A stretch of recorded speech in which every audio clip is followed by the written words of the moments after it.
अस्सलामुअलैकुम वरहमतुल्लाहि वबरकातुहू।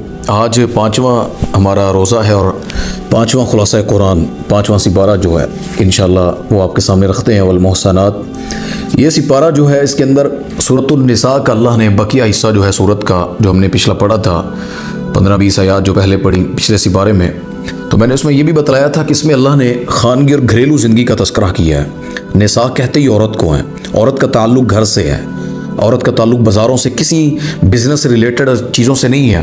निसा यानी औरत जो कहते हैं ना, औरत छुपी हुई चीज़ को कहते हैं, और इंसान सबसे ज़्यादा महफूज छुपा हुआ अपने घर में होता है। तो अल्लाह ने घर के तस्करे, कुछ अहकामात हलाल हराम, कुछ चीज़ें और कुछ रिश्ते, बाकी भी कुछ बातें अल्लाह ने इस सूरत में की हैं। तो आपके सामने वो रखते हैं जो खानगी और घरेलू ज़िंदगी के मुतालिक अहकामात थे।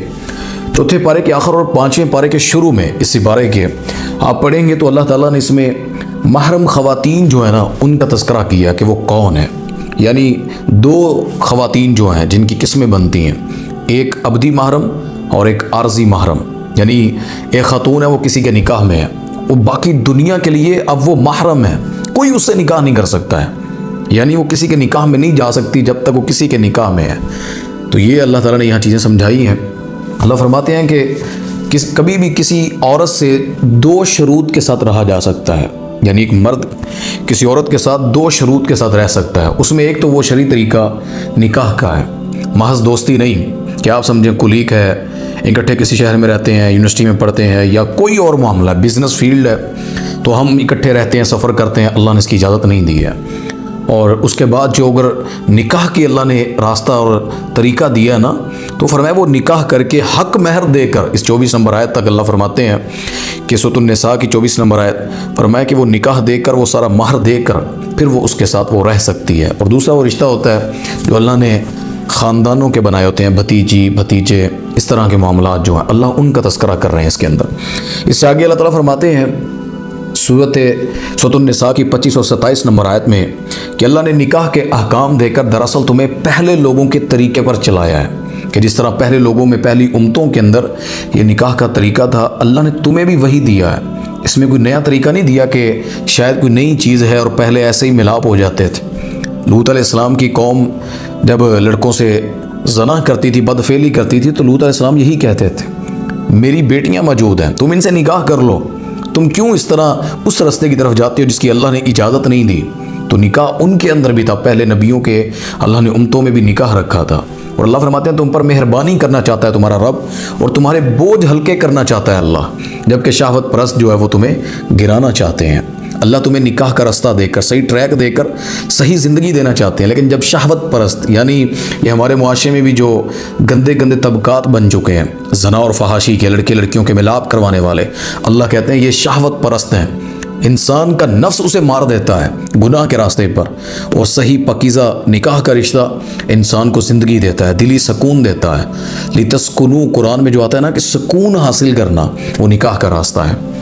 इससे आगे अल्लाह ताला फरमाते हैं 29 और 30 नंबर आयत में, ए ईमान वालो, एक दूसरे के माल को हराम तरीक़ों से ना लो, ऐसे तरीके से तिजारत करो कि दोनों तरफ वाले खुश हों, और दूसरे का मुआशी कत्ल ना करो वरना जहन्नम में डाले जाओगे।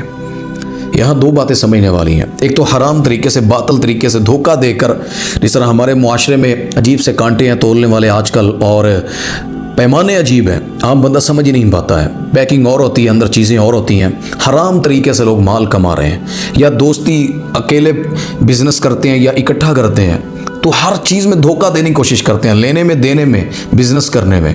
तो अल्लाह फरमाते हैं ये नहीं करना, ये हराम तरीका है। और तिजारत ऐसे करनी है कि दोनों तरफ वाले खुश हों। जिस तरह दो रेटों पर हम देते हैं ना तिजारत में, आपने देखा होगा किस्तों पर लोग चीज़ें देते हैं, और दलील क्या दी जाती है, वो जी सामने वाले को राज़ी करके, उसे तय करके हम जो है वो सौदा कर रहे हैं। तय करके जना कर ले तो क्या जायज़ होता है? तय करना मसला नहीं है, तय किया क्या जा रहा है, एक चीज़ की दो कीमतें कर रहे हैं। और अल्लाह कहते हैं तिजारत वो है जिसमें दोनों खुश हों, चीज़ बेचने वाला, चीज़ खरीदने वाला। जब आप चीज़ किसी को बेचते हैं, ये कुरान पाक की कीमत 1000 रुपया है, अब किसी बच्चे को 2000 रुपया देंगे, उसके पास अभी नगद नहीं है, ईमानदारी से बताएं उसे ज़रूरत है वो ख़रीद भी ले, लेकिन मजबूरी में ख़रीदेगा, खुशी से नहीं ख़रीदेगा, परेशान रहेगा। तो अल्लाह तो कह रहे हैं कि तिजारत करने वाले, दोनों तरफ वाले, दोनों तरफ़ैन, दोनों ख़रीदने देने वाले वो खुश होंगे। तो जो खुशी नहीं है तो इसका मतलब है कि उसके अंदर तिजारत वो असल नाम ही नहीं है। तो अल्लाह ताला इसमें ये फरमा रहे हैं। आगे अल्लाह ताला जो 31 नंबर आयत है सूरत निसा की, अल्लाह कहते हैं अगर आप कबीरा गुनाहों से परहेज़ करोगे तो अल्लाह तुम्हारे छोटे छोटे गुनाह खुद मुआफ़ कर देगा और जन्नत में दाखिला कर देगा। हम लोग ना छोटे गुनाह भी बहुत करते हैं और कबीरा गुनाह भी करके हमें फ़िक्र नहीं होती तौबा की। अल्लाह ने गुनाह के करीब ना जाने का कहा है, बचने का कहा है गुनाह से। अल्लाह को इल्म था हो जाएंगे, इंसान है, कुल्लु बनी आदम खत्ता, आदम का बेटा बेटी खताकार है, लेकिन गुनाह इंसान कर ले और तौबा ना करे, उसका दिल ना रोए, उसको शर्मिंदगी ना हो अपने गुनाह पर, तो फिर वो जहन्नम में चला जाता है। वो छोटे छोटे गुनाह भी फिर जहन्नम में ले जाते हैं और कबीरा गुनाह तो फिर वैसे ही तौबा के बगैर उसकी माफ़ी नहीं है। तो जो कबीरा गुनाहों से परहेज़ करता है, बचता है, अल्लाह कहते हैं मैं उसके छोटे गुनाह खुद ब खुद माफ़ कर दूंगा। तो ये खुशखबरी और जन्नत में दाखिला भी अल्लाह ताला कर देगा। इसे आगे 32 नंबर आयत में अल्लाह फरमाते हैं अल्लाह ने जहाँ आपको रखा है उस चीज़ पर मुतमिन रहो, दूसरों की जगह लेने की तमन्ना ना करो, और फरमाया कि यानी हसद ना करो। अल्लाह ने हर एक को उसकी कमाई के मुताबिक दिया है। हम बोझ और हसद में देखा देखी, एक भाई के पास नहीं है दूसरे के पास ज़्यादा आ गया है, भाई भाई से हसद करके उसका कत्ल कर देता है। रिश्तेदारों में, दोस्तों में, मार्केटों में हम मुसलमानों का एक मसला है, हम अल्लाह के दिए पर राज़ी नहीं रहते हैं। हम शॉर्टकट अमीर होना चाहते हैं, धोखा देकर, फ्रॉड करके, बिजनेस में, डीलिंग में हराम कमा कर। अल्लाह कहते हैं मैंने जिसको जो दिया है उसकी मेहनत का दिया है, और जितना दिया है इस पर तुम हसद नहीं कर सकते। अल्लाह जिसको चाहे जिस मुकाम पर रखे, कोई किसी की जगह नहीं ले सकता, ये अल्लाह फरमा रहे हैं। हम फिर इंसान पागल क्यों बने? जब अल्लाह ने मेरे मुकद्दर में इतनी आला चीज़ें नहीं लिखी इस दुनिया की, वाए हम क्यों परेशान फिर रहे हैं? अगर अल्लाह ताला ने मुझे ज़्यादा दिया है तो मुझे उसका हिसाब रख कर चलना है। मुझे मेरे रब ने यह दर्जा दिया है, हसद रख कर, बुग़्ज़ करके या बुखल इख्तियार करके अल्लाह ताला ने इन दोनों चीज़ों की सज़ा रखी है। इसे आगे अल्लाह ताला फरमाते हैं, वो आयत है 23 और 24, जहाँ तक बड़ी मेन इसमें जो आयत है ये आप इसको पढ़ेंगे कि अल्लाह ने मर्दों को अर्रिजालु कव्वामून अलन निसा, अल्लाह ने मर्दों को कवी बनाया, औरतों पर हाकिम बनाया अल्लाह ने मर्दों को। और मर्द ने क्या किया? इज़्ज़त और एहतराम के चक्रों में जी लोग कहेंगे जी माशाल्लाह घर वालों के साथ बड़ा अच्छा चलता है, वो जिमें कहण घर वाले नहीं मान लेंदा है, हो जी कोई नहीं, मैं क्या बच्चों को खुशियाँ दी है, बेड़ा गर्क कर दिया, उनको जहन्नम के दहाने पर लाकर खड़ा कर दिया, हलाल हराम की तमीज़ ख़त्म कर दी, गैरत ख़त्म कर दी उनमें से, अपने बेटियों और बेटों से ईमान को खींच लिया इसने। और ये सिर्फ समझ रहा कि मुआशरे में अच्छी सोसाइटी में रहता हूँ, उनको अच्छा खिला रहा हूँ, जदीद चीज़ें लेकर दे रहा हूँ, हर टेक्नोलॉजी दे दी है मैंने उन्हें। वो ये ना कहना अब्बा इन्हों की खिदमत नहीं करता, दुनिया की चीज़ें देकर। अल्लाह कहता है मैंने इनको कवि बनाया था मर्द को, क्यों? घर पर उसकी हाकमियत रहे। और फरमाया कि अच्छी औरतें वो हैं जो अपने खामदों की फरमा बरदारी करती हैं और उनकी अदम मौजूदगी में अपनी इज़्ज़त व आसमत की हिफाजत करती हैं। अगर कोई औरत खामद की नाफरमानी करे तो अल्लाह कहते हैं उसे फ़ौरन तलाक ना दो, बल्कि उसे समझाओ, समझ जाए तो ठीक, मगर उनके बिस्तरों से उन्हें अलग कर दो, अलग अपना रहना सहना कर लो। फिर भी ना माने तो उन्हें थोड़ी बहुत सज़ा दो, मान जाए तो ज़्यादती ना करो। इस तरीके से भी ना माने तो दोनों ख़ानदानों के एक संजीदा और मुखलस बंदों को बुलाओ, वो बैठें, उनके सामने अपना मामला रखो, तो अल्लाह कहते हैं वो जिस तरह बेहतर फ़ैसला समझे तो उस पर अमल किया जाए। ये बहुत बड़ी बात अल्लाह इसमें कर रहे हैं। यानी मर्द कवि है, औरत की कोई ऐसी खराबी नज़र आई, कोई परेशानी हो, हदीस में आता है कि अगर तुम्हें औरत की जहाँ उसकी खूबियाँ नज़र नहीं आती हैं, जहाँ तुम उनके ऐब तलाश करते हो, जहाँ उनके 70, 80, 100, 99 तुम ऐब तलाश करके बैठे हो, कोई एक उसमें खूबी भी तो होगी। उस खूबी को देखकर तुम उसके साथ सुलह करके उसकी तरबियत कर लो। यहाँ अल्लाह समझा रहे हैं कि अगर वो फरमाबरदारी नहीं करती है, खावंद की नाफरमानी करे, तो फ़ौरन तलाक ना दो उसे, पहले उसे समझाओ, वो समझ जाए तो वेल एंड गुड, नहीं समझती उसका बिस्तर जुदा कर दो, उसे शायद एहसास हो, तब भी नहीं होती और मैं उसे हल्की सी सज़ा, इतनी सज़ा नहीं देनी कि हड्डी टूट जाए, जिस्म में कोई लाशें डाल देना, मारना, इतनी तकलीफ़ें देना। और मैं कि हल्का बहुत, जिससे उसे फ़ील हो कि मैंने गुनाह किया, मैंने गलती की है। तो इससे आगे अल्लाह फरमाते हैं नहीं होता तो ख़ानदानों के बड़े बुलाओ, वो बैठ कर इस्लाह कर दें। फिर भी इस्लाह नहीं होती ना, तो कुरान में ही लिखा अल्लाह ने आसान तरीके से जुदा हो जाओ। फिर किसी का किरदार उछालना, जलील करना, उनकी इज़्ज़तों पर, औलाद के सामने बीवी को जलील करना, और भी बड़े रास्ते अल्लाह इसकी इजाज़त नहीं देते हैं। तो ये अल्लाह ने एक बड़ा बेहतरीन फ़ैसला किया है। इससे आगे अल्लाह फरमाते हैं अल्लाह की इबादत करो, उसके साथ किसी को शरीक ना बनाओ, और फरमाया कि अपने वालिदैन के साथ उसने सलूक करो, और इनके अलावा रिश्तेदारों, यतीमों, गरीबों, रिश्तेदार, हमसायों, अजनबी हमसायों, साथियों, मुसाफिरों और ग़ुलामों और ख़ादमों के साथ हुस्न सलूक करो। अल्लाह फ़ख्र और तकब्बुर करने वालों को पसंद नहीं करता है।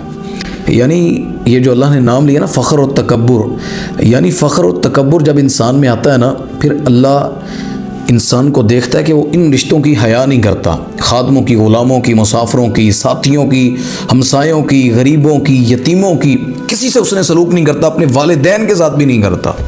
जब तकब्बुर है, जब इंसान में फ़ख्र आने लग जाए, जी मैं तो यह करता, मैं तो इनसे आला हूँ, मेरा तो नस्ब, मेरी कमाई, मेरे रास्ते, मेरा इल्म, इंसान को फिर अल्लाह यहाँ से कहता है कि उसकी हलाकत शुरू होती है और अल्लाह उनको पसंद नहीं करता है। इससे आगे 43 नंबर आयत में अल्लाह ने कहा कि नशे और जनाबत की हालत में मस्जिद में न जाया करो। अगर पानी इस्तेमाल ना कर सको तो तयम्मुम ही कर लिया करो। अल्लाह अकबर। नशा और जनाबत, नशा क्या है? सिगरेट नशा क्या है? शराब नशा किस चीज़ का है? नशा हर उस चीज़ का बनता है जो आपकी अकल को ज़ायल कर दे और अगली की अहमियत ख़त्म कर दे। यानी आप मस्जिद जा रहे हैं, मस्जिद का तकद्दुस, इज़्ज़त, एहतराम, किसके घर जा रहा हूँ, दुनिया का नशा जहन में है सबसे पहली बात। फिर भी जाने का क्या फ़ायदा आपके अल्लाह के घर में। और दूसरा वो नशा जो इन चीज़ों से, शराब है, कोई और नशे जिस तरह हमारे आइस है, पता नहीं क्या क्या चीज़ें नशे में चलती हैं, भंग शंग और पता नहीं क्या, ये नशे करके भी मस्जिद में नहीं जाना। क्योंकि इंसान जब मस्जिद जाता है तो अल्लाह की इज़्ज़त और एहतराम का फिर ख्याल ना रखे, नेकी करने की बजाय कोई ऐसा जुमला कह दे, बेहुरमती कर दे अल्लाह के घर की, कुरान की, किसी भी चीज़ की, तो अल्लाह ने इसमें ये हिकमत रखी है। और जनाबत, जुनबी बंदा नजस नहीं होता है। एक सुबह अबू हुरैरा रज़ी अल्लाह तआला अन्हु फजर से पहले नबी पाक सल्लल्लाहु अलैहि वसल्लम से मिला करते थे, साथ रहते हर वक्त, लेकिन एक दिन सलाम नहीं लिया। फजर के बाद नबी पाक सल्लल्लाहु अलैहि वसल्लम ने पूछा, अबू हुरैरा खैर थी रज़ी अल्लाह तआला, आज आप मिले नहीं मुझसे? कि या रसूलुल्लाह सल्लल्लाहु अलैहि वसल्लम मैं जुनबी हालत में था। तो उनको लगा कि शायद जुनबी हालत बंदा नापाक जो है वो नहीं सही होता, नजस, फरमाया किस हालत में हूँ?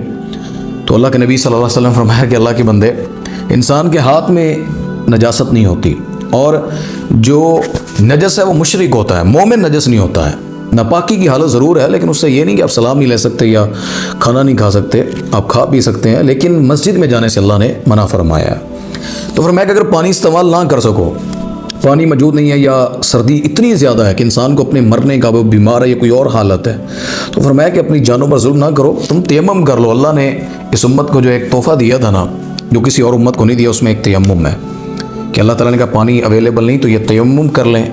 तयम्मुम का तरीका वो बड़ा आसान है, हदीसों में फरमाया कि मिट्टी हो तो उसको आपने अच्छे तरीके से उस पर हाथ मार लेने हैं, फिर उसके बाद आपने उसके अपने हाथों के ऊपर फेर लेना है, अपने चेहरे के ऊपर इस तरह हाथ फेर लेने हैं, ये बाजुओं के ऊपर, ये आपका सारा तयम्मुम है। तो अल्लाह ताला ने तयम्मुम के लिए उम्मत को जो तोहफ़ा दिया उसका अल्लाह ने यहाँ उसका तज़किरा फरमाया है। तो इससे आगे अल्लाह सुब्हानहू व तआला फरमाते हैं, ऐ ईमान वालो, तुम्हें अल्लाह ताला जो है ना यहूद व नसारा की आदात का तज़किरा जो बतला रहे हैं, फरमाया कि उनकी हरकत से तुमने बाज रहना है, यानी उनकी आदतों को नहीं अपनाना। क्यों? फरमाया कि उन्होंने हमारी आयतों के साथ कुफर किया। ये 44 नंबर आयत से लेकर 56 नंबर आयत तक अल्लाह ये चीज़ें समझा रहे हैं। हमने उन्हें दहकती आग में डालेंगे, और जब उनकी जिल्द यानी जिस्म का जो ये जिल्द वाला हिस्सा है, फरमाया जल जाएगी तो हम बदल देंगे ताकि उन्हें सख्त तकलीफ़ हो। अल्लाह अकबर। ये अल्लाह यहूद व नसारा की वो आदतें इसके अंदर तस्करा कर रहे हैं, किस तरह उन्होंने अल्लाह की कुरान की तहरीफ़ की, यानी अपनी किताब की जो उनके पास थी, नबियों को झुटलाया, उन्हें कत्ल किया। अपनी जिस तरह हफ्ते के दिन मछलियाँ पकड़ने से अल्लाह ने मना किया, अल्लाह ताला ने उन्हें जिस चीज़ से रोका अल्लाह ने की, उनकी मुखालफत की उन्होंने अल्लाह की, तो अल्लाह कहते हैं हमने उनके लिए फिर हमारी आयात निशानियों को, उन्होंने जो मुनकर हुए, कुफर किया, हमने इनके लिए दहकती आग को तैयार किया है, वो इनके जिस्म की जिल्द को जलाएगी। साइंस पता क्या कहती है? जिल्द को अल्लाह क्यों दोबारा जल्दी वापस बना देगा? क्योंकि किसी भी अजाब और दर्द और तकलीफ़ को सबसे ज़्यादा जिल्द महसूस करती है, ये ऊपर वाला हिस्सा ज़्यादा दर्द महसूस करता है। तो अल्लाह उनको ज़्यादा तकलीफ़ देने के लिए उनकी जिल्द जो है ना जिस्म की, जल्दी जल्दी अल्लाह तब्दील करके उन्हें सख्त तकलीफ़ देता रहेगा। तो इससे आगे अल्लाह फरमाते हैं 58 नंबर आयत में, अल्लाह तुम्हें हुक्म देते हैं कि अमानत अदा करो और अदल के साथ फ़ैसला करना है तुमने। अमानत अदा करना, अमीन शख्स मोमिन होता है, ख़यानत करने वाला, धोखेबाज, मन गश्शा फलैसा मिन्ना, धोखा करने वाला वो हम में से नहीं है, अल्लाह के नबी सल्लल्लाहु अलैहि वसल्लम ने फरमाया।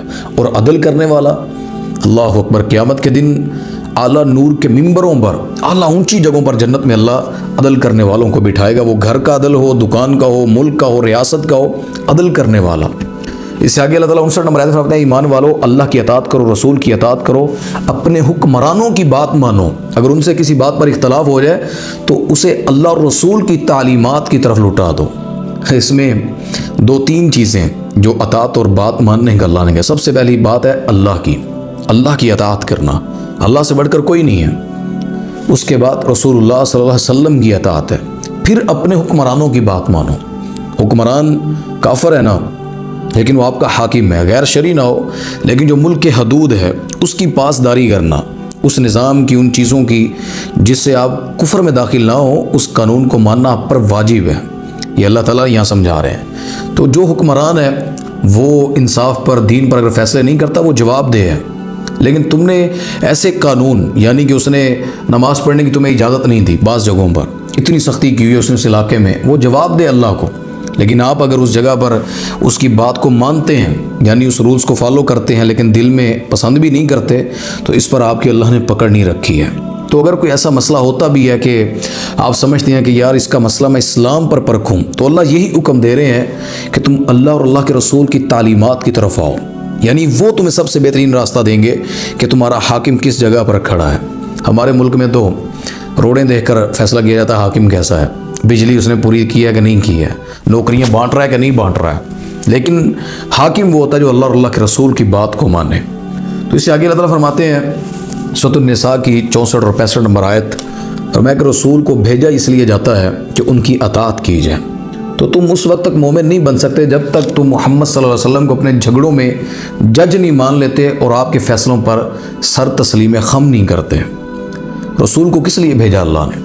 रसूल सिर्फ उनके होंठों के तस्करे, उनके रुखसार के तस्करे, उनके बालों के तस्करों के लिए आए हैं। हमारे नबी सल्लल्लाहु अलैहि वसल्लम की सिर्फ खूबसूरती का तस्करा किया जाए, उनकी शान ही शान तस्करे बयान किए जाए। अल्लाह कहते हैं रसूल को भेजा इसलिए जाता है उसकी अताअत की जाए।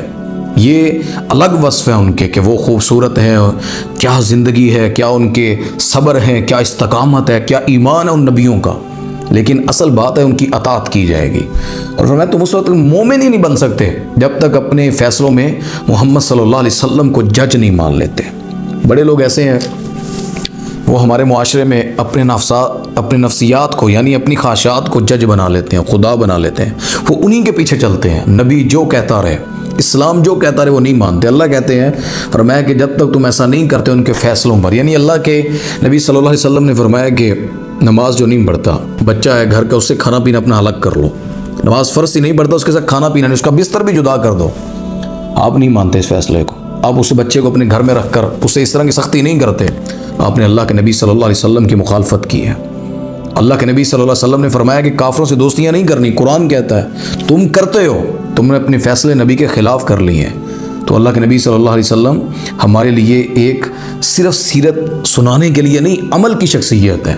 तो अल्लाह ताला इसमें यह समझा रहे हैं। इससे आगे अल्लाह फरमाते हैं और अल्लाह रसूल की अताअत करने वाले, यानी जो फिर मानते हैं, उनकी बात और सीरत पर चलते हैं, वो अम्बिया, सिद्दीकीन, शुहदा और सालिहीन के साथ होंगे, फर्मा बरदार जो हैं। और इससे आगे फिर 78 नंबर आयत है, 75, 78। अल्लाह कहते हैं तुम्हें क्या हो गया है कि काफिर कमज़ोर मुसलमानों पर जुल्म कर रहे हैं और उसके बावजूद तुम जिहाद नहीं करते हो।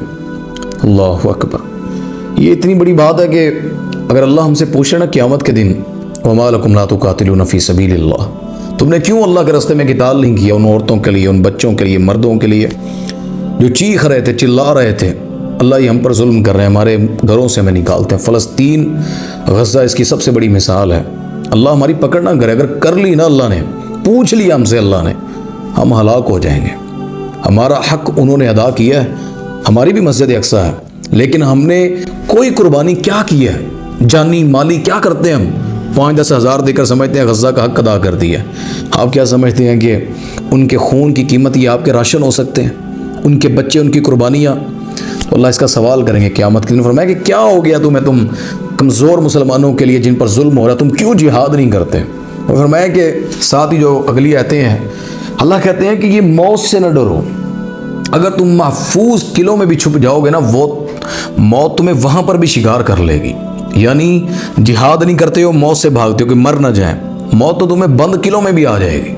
जितने मर्जी अल्लाह बड़े किले, अस्पताल, अपनी जिस्मानी सेहत का ख्याल रखो, मौत ने फिर भी है, कुल्लु नफ्सिन ज़ाइक़ातुल मौत, अल्लाह यहाँ ये समझा रहे हैं तुम्हें।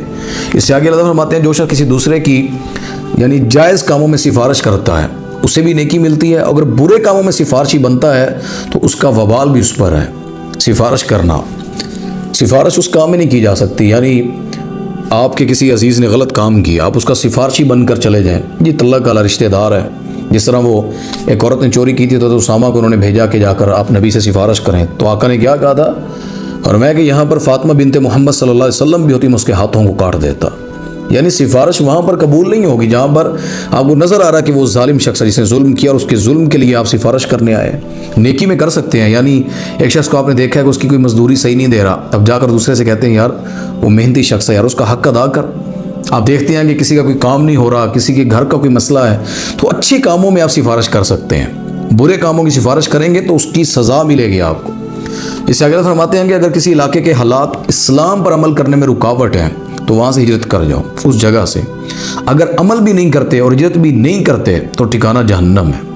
ये 97 नंबर आयत सूरह निसा की पकड़ आ गई यहाँ पर हमारी, यानी ऐसी जगह दारुल कुफर है, तुम अमल नहीं कर रहे हो और बहाना कह रही है दारुल कुफर है, मैं क्या कैसे कर सकता हूँ। तो अल्लाह कहते हैं तुम्हें क्या हिजरत कर जाओ, तुम्हारा रिस्क कम नहीं होगा, हिजरत करने से रिस्क ख़त्म नहीं होता, बल्कि अल्लाह हिजरत करने वालों को रिस्क के रास्ते बढ़ा देता है रिस्क मिलने के। तो अल्लाह यहाँ पे ये समझा रहे हैं कि किसी जगह पर ऐसे मसले हैं तो वहाँ से हिजरत कर जाओ। वहाँ पर अगर नहीं करते तो ठीक है, अमल करें, फिर सज़ा मिलती, जो होता है करें, हिम्मत इख्तियार करें, इस्तकामत इख्तियार करें। अमल भी नहीं करते, हिजरत भी नहीं करते और उसी कुफर में रहकर आप उस जैसे हो गए, तुम्हारा ठिकाना जहन्नम है। कोई दूसरी बात सज़ा की नहीं कि सीधा ठिकाना जहन्नम है। तो इससे आगे अल्लाह 116 नंबर आयत में फरमाते हैं अल्लाह क़यामत के दिन शिरक माफ़ नहीं करेगा, बाकी गुनाह से चाहे माफ़ कर दे। मुशरक अबदी जहन्नमी है, वो कभी भी जहन्नम से नहीं निकाला जाएगा। चाहे नबी पाक सल्लल्लाहु अलैहि वसल्लम भी एक दफ़ा इजहार करेंगे ना, फरिश्ते मना कर देंगे या रसूलुल्लाह सल्लल्लाहु अलैहि वसल्लम अब वो लोग जहन्नम में बचेंगे जिनको कुरान ने जन्नत में जाने से रोका हुआ है। फ़क़द हर्रमल्लाहु अलैहिल जन्नह, जिसने अल्लाह के साथ शिरक किया जन्नत उस पर अल्लाह ने हराम कर दी है। इससे आगे अल्लाह ताला फरमाते हैं कि जो शख्स अगर किसी औरत को अपने खावंद की बदसलूकी या बेरुखी का डर हो तो फ़ौरन तलाक का मुतालबा ना करे। यानी पहले मर्दों को कहा था कि फ़ौरन तलाक नहीं देनी, अब अल्लाह औरतों को बतला रहे हैं कि तुम्हें तुम्हारे खावंद की बदसलूकी का, यानी शोहर बदतमीज़ है, तुम्हारी इज़्ज़त नहीं करता, नानो नफ़का नहीं देता, कोई ऐसा मसला है तो अल्लाह समझा रहे हैं कि फ़ौरन तलाक का मुतालबा ना करें, बल्कि जहाँ तक मुमकिन हो सुलह का रास्ता इख्तियार करे, ये उसके लिए सबसे बेहतर है। औरतें भी जल्दबाजी करती हैं, मर्द भी घर के घर उजड़ जाते हैं। मर्द को चाहिए गैरत इख्तियार करे, इंसाफ करे, मोहब्बत दे, नानो नफ़का उठाए, तेरा रिस्क भी अल्लाह बढ़ाएगा, तेरी ज़िंदगी में भी अल्लाह ताला फरावानियाँ लाएगा। अगर बीवी पर जुल्म हो रहा है तो अल्लाह बीवी को समझा रहे हैं मोहब्बत से, सुलह से, उसको गुनाहों से बचाकर, इस जुल्म से बचाकर कि वो अपने घर के ख़िलाफ़ जा रहा है, ज़्यादती कर रहा है, अपने बच्चों के ख़िलाफ़ जा रहा है, तो अल्लाह कहता है उसकी सलाह करो, ये सबसे बेहतर है। इससे आगे अल्लाह फरमाते हैं 136 नंबर आयत में अल्लाह ताला ने इंसानों को जो सूरतों में नसीहतें फरमाई है ना, वो हैं बड़ी ख़ास, क्योंकि अल्लाह इसमें देखिए आप कहते हैं ए ईमान वालो, अल्लाह के लिए इंसाफ के मुताबिक गवाही दिया करो, ख्वाह वो अपनी ज़ात, वालिदैन या रिश्तेदारों के ख़िलाफ़ हो, अमीर के ख़िलाफ़ हो, गरीब के, अपनी ख्वाहिश के पीछे चलकर बेइंसाफ़ी ना करो और ना गवाही को गोल मोल बयान करो। यहाँ पर मैं औरतों को नसीहत करूँगा, हमारे मुआशरे में औरतें बिला वजह की गवाह बन जाती, झूठ की, ऐसे ही साथ देने लग जाती हैं। इतनी बड़ी सज़ा है ना झूठी गवाही की, जो गलत करके किसी की जान के, किसी की माल और इज़्ज़त के ख़िलाफ़ होकर झूठी गवाही देते हैं। अल्लाह कहते हैं झूठ नहीं बोलना, झूठी गवाही नहीं देनी, चाहे वो आपकी अपनी ज़ात के ख़िलाफ़ है, वालिदैन, रिश्तेदार, गरीब, अमीर, कुछ नहीं देखना। ना इंसाफ़ी अल्लाह को पसंद नहीं है, कोई गवाही गोल मोल नहीं करनी, जो है वैसा आपने बयान करना है। फिर इससे आगे अल्लाह ताला ने मुनाफिकीन की निशानियाँ बयान की हैं कि वो किस तरह करते। मुनाफिक की वही निशानियाँ ना, जब बात करे झूठ बोलेगा, जब वो अमानत रखवाओगे ख़यानत करेगा, जब वादा करेगा तो वादा खिलाफ़ी करेगा। ये अल्लाह ने कुछ निशाने जो मुनाफिकीन की मारूफ बतलाई हैं। तो फरमाया कि मुसलमानों के बिलमुकाबिल काफ़रों से दोस्ती करते हैं जो मुनाफिक हैं, उन्हें मुअज़्ज़ज़ समझते हैं, उनके लिए बड़े अल्फाज कहते हैं, उनकी तारीफ़ करते हैं, और फरमाया कि कुरान के अहकाम का मजाक उड़ाते हैं। फिर कुरान के अंदर अच्छा हो, इनका इस्लाम ऐसे कहता है, ये मुनाफिकों की निशानी होती है। और जहाँ से भागते हैं, यानी जिहाद करने से वो कितराते हैं, और फरमाया कि लेकिन माल गनीमत के लिए हरीस होते हैं, जिहाद नहीं करते। माल लेना हो, इस्लामी हकूक़ लेने हैं तो वो इनके लिए जायज़ है। हमारे मुआशरे में बड़े बंदे आपको ऐसे मिलेंगे वो इस्लाम पर चलना पसंद नहीं करते, लेकिन मुसलमान कहलवा कर मुसलमानों वाली चीज़ें लेना पसंद करते हैं। निकाह होगा जी मेरा, काम सारे गैर शरई हैं। जनाजा है, वो जी अब पढ़ाना तो है, मुसलमान है, दफनाना तो है ना उसे। सारी ज़िंदगी इस्लाम के ख़िलाफ़। लोग कहते हैं जी मस्जिद जाना है, दीन पर चलना है, कोई चक्कर कहानी नहीं। लेकिन जब अपना मामला बन जाए कोई ऐसा तलाक का, किसी और चीज़ का, फिर इस्लाम को चुनने भाग पड़ते हैं, यार नहीं इस्लाम के पीछे चलते हैं। तो अल्लाह कह रहे हैं ये मुनाफिकीन की अलामत है। यानी हिर्स रखते हैं माल की, लेकिन जिहाद करना, दीन पर चलना उन्हें पसंद नहीं है। इसे अगला फरमाते हैं ईमान का इजहार करके अल्लाह को धोखा देना चाहते हैं। ईमान का इजहार करके अल्लाह को धोखा देते हैं, नमाज़ों में सुस्ती करते हैं, ये भी मुनाफिकों की निशानी है। वो महज लोगों को दिखाने के लिए नमाज़ पढ़ते हैं, ज़िक्र व अस्कार करते हैं, सिर्फ उनका यही वजह होती है। और फरमाया कि ईमान और कुफ्र के दरमियान भटकते रहते हैं। अल्लाह कहते हैं मोमिनों को इनसे हरगिज़ दोस्ती नहीं करनी चाहिए, ऐसे मुनाफिकीन से, बेनमाजी से, दीन का मजाक उड़ाने वाले, इस्लाम के ख़िलाफ़ चलने वाले से मोमिन बंदे को दोस्ती नहीं करनी चाहिए, वो मुनाफिक है। और फरमाया कि इन्नल मुनाफिकीन फ़ी दर्किल अस्फली मिनन नार, बिलाशुबा मुनाफिक जो जहन्नम के सबसे निचले गड़े में होगा। और इस आखिरी आयत में अल्लाह फरमाते हैं, बड़ी प्यारी आयत है, मैं तो इस आयत की वजह समझता हूँ कि रहमान बंदे को उसका तारुफ करवा रहा है। अल्लाह ताला इस आखिरी आयत में 147 नंबर आयत, अल्लाह कहते हैं कि अगर तुम शुक्र अदा करते हो और ईमान लाते हो, इन शकर तुम आमन तुम, अल्लाह को क्या पड़ी अल्लाह तुम्हें अजाब देगा। मा यफ़अलुल्लाहु, क्या है अल्लाह ताला को कि अल्लाह करे तुम्हें अजाब दे, अगर तुम शुक्र करते हो, अगर तुम ईमान लाते हो। तो जो बंदा खाना खाए शुक्र अदा करे, सोता है सेहतमंद है शुक्र अदा करे, सवारी पर बैठता है दुआ पढ़े, अपनी ज़िंदगी में शुक्र को ले आएगा और ईमान रखता है अल्लाह पर, अल्लाह उसे अजाब नहीं देगा। ये अल्लाह ने फ़ैसला कर लिया। तो ये अल्लाह ताला ने यहाँ जो बातें की हैं, अल्लाह ताला इस पर अमल की तौफीक अता फरमाए। ये सिपारा 5वां, इसमें भी बहुत सारी चीज़ें पढ़नी चाहिए। तशरीह जो इसकी है आप मुकम्मल पढ़ें, तर्जुमा पढ़ें, इंशाअल्लाह बड़ा कुछ सीखने को मिलेगा। और इसमें अपनी ज़िंदगी को ढालना सीखें इन चीज़ों में, क्योंकि कुरान अमल के लिए आया है, सिर्फ़ चस्कों के लिए या किस्से कहानियों के लिए या 10-10 नेकियां एक हरफ पर, इसलिए कुरान नहीं आया।